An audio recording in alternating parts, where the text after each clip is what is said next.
por favor acercarse el doctor José Daniel López de Alianza IN y se prepara la doctora María de la Luz Arbeláez de la empresa consultora EI.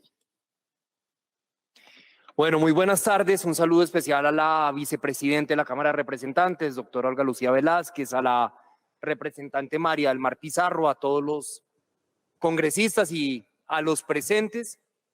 Soy José Daniel López, director de Alianza IN, el gremio de las plataformas digitales, y lo primero que quiero es resaltar el valor de este espacio, agradecerle a la Comisión de Emprendimiento de la Cámara de Representantes, a las unidades de trabajo legislativo también por convocarlo.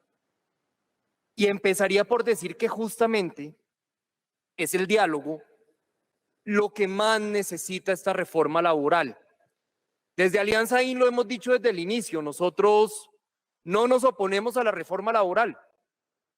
Creemos que una reforma laboral en sentido abstracto, en un gobierno elegido con un mandato de cambio, es una gran oportunidad para plasmar transformaciones que necesita este país y, claro, avanzar en la formalización, en la protección, en los derechos de los trabajadores colombianos. Pero también debo decirlo acá hoy, en este espacio que es el espacio máximo de la democracia, que tristemente ese diálogo y ese talante democrático es el que ha hecho falta en el debate de la reforma laboral. Acá algo se ha oído por parte del gobierno, pero nada se ha escuchado.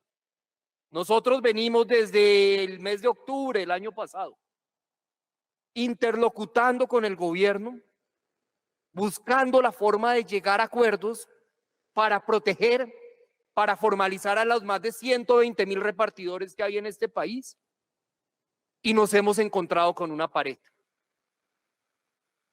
Entonces el problema no es si la reforma laboral sí o no, yo diría que sí, pero diría que esta reforma laboral no debería ser una para vencer al empresariado, sino una reforma laboral más bien para construir con el empresariado, donde quepamos todos, no donde unos derroten a otros por la vía del trámite democrático.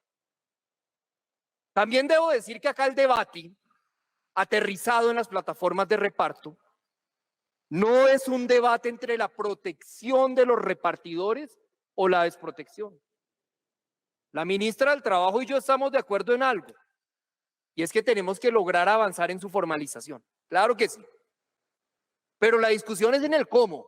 Nosotros le hemos venido proponiendo al gobierno, a los ponentes, varios de ellos muy receptivos y debo reconocerlo, en la creación de un modelo de tercera vía en donde el repartidor sea entendido como un trabajador autónomo digital con una protección reforzada que garantice su aseguramiento en seguridad social. ¿Cómo? Estamos diciendo que los aportes a salud, a pensión y a riesgos laborales se hagan sobre el ingreso del repartidor, sea cual sea el ingreso. Esto muchas veces es un trabajo de tiempo parcial, en donde muchos de ellos dedican, la mayoría en promedio, dedican entre 20 y 30 horas al mes a las actividades de reparto. Y recordemos que la jornada laboral mensual, no la semanal, termina estando alrededor de las 200 horas mensuales. Ellos trabajan 30 o 40. Entonces, si mantenemos la barrera en el salario mínimo mensual o en el semanal incluso, pues vamos a seguir excluyendo una porción importante de esta población. Y estamos diciendo que sobre la base de ingreso, tomando el 40% del ingreso, paguemos la salud y la pensión por partes iguales, representante María del Mar y vicepresidente. Que nosotros estamos dispuestos a pagar el 50% de ese aporte en salud y el 50% de ese aporte en pensión y el 100% del aporte en riesgos laborales. Y pasaríamos a tener un resultado político absolutamente transformador, que sería la protección y la formalización en seguridad social de 120.000 personas en Colombia. Pero lo que nos hemos encontrado es no solamente un silencio absoluto frente a nuestra propuesta, sino una insistencia inflexible, terca, en una idea radical consistente en convertir forzosamente a todos los repartidores en empleados con contrato de trabajo, con toda la rigidez que eso supone. Y las consecuencias de la aprobación de esto, que el Congreso jamás aprobaría tal cosa, porque acá siempre prosperan más los puntos medios que las ideas extremas. La consecuencia, si es que esto prosperara, es que al menos 80.000 personas se quedarían sin trabajo, 75.000 comercios verían reducidas sus ventas en un monto cercano al billón de pesos anual. Y a propósito de la discusión de esta comisión, que es la Comisión de Emprendimiento, calculen ustedes el impacto en los emprendimientos de restaurantes, de abastecimiento, de abarrotes que venden a través de estas plataformas. ¿Qué pasaría con esos emprendedores que tienen su comercio electrónico y estas plataformas son muchas veces su único o su principal canal de venta? Si se toma esta decisión, obviamente los emprendedores y también estas empresas de sus comercios de la economía popular serían afectados en el primer orden. Por fortuna hay tiempo y por fortuna hay voluntad de escucha en ustedes.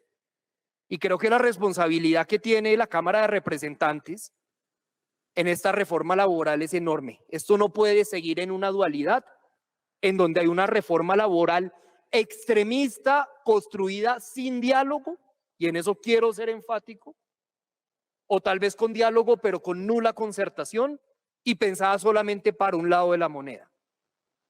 O la consecuencia o la contracara de eso es quienes abogan por el hundimiento de esta reforma. Yo creo que la responsabilidad de este Congreso es el de posibilitar una reforma laboral en donde avancemos en formalización, en donde avancemos en la dignificación del trabajo, por supuesto, pero en donde fortalezcamos el tejido empresarial y logremos, más que en darle prelación a premisas ideológicas o a realidades de otros países, encontrar fórmulas propias para que esta reforma laboral pueda ser motivo, por fin, de un gran acuerdo nacional en torno a este tema. Cerraría con una reflexión. Nos ha dicho la ministra, o lo ha dicho públicamente más bien, que la única forma de proteger a los repartidores es con un contrato de trabajo. Llama la atención que hace 2 semanas, y se me va a acabar el tiempo, si me permiten 30 segundos. 1 minuto más para el representante. Gracias, gracias representante. Y ha dicho que el único camino posible es la laboralización forzosa. Yo le quiero decir a la señora ministra y al Congreso que Brasil, no el Brasil de Bolsonaro, el Brasil de Lula, hace 2 semanas inició un proceso para regular el trabajo en plataformas bajo la premisa que no va a haber laboralidad forzosa, doctor Chapman. Entonces, ¿por qué en Brasil sí y en Colombia no podemos ponernos de acuerdo y encontrar las fórmulas? Ojalá ustedes desde la Cámara de Representantes, con su liderazgo, con esta visión especial desde el emprendimiento, nos ayuden a que esta reforma sea posible, pero vuelvo y digo, a que esta sea una reforma en donde quepamos todos. Muchas gracias.